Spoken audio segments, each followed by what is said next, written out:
So today I'll be explaining the technological tool Flipgrid.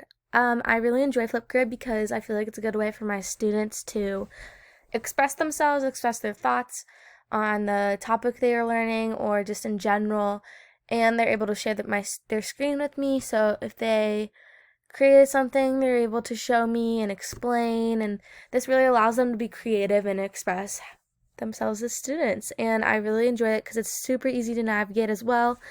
So here we have the join code, and this is what you send as the teacher, and the students just click on it.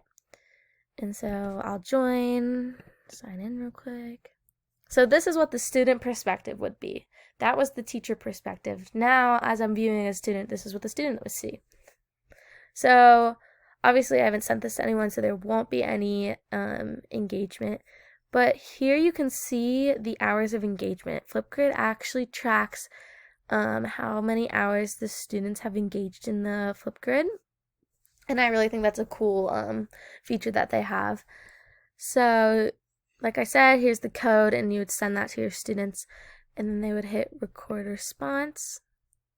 And this is generally when they would answer the questions about the butterfly life cycle, or spread their knowledge about it. And I really like this because you have so many options. Upload clip, mic only, mirror video. That just flips it.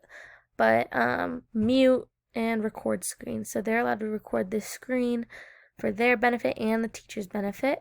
And they also have all of these effects that they can do, which really can increase creativity. And usually there's a limit here, so I made the limit 3 minutes. Show topic if they forget, and then some notes. So close that. And yeah, I really think Flipgrid is an amazing tool that helps students show who they are, and it increases creativity and engagement overall.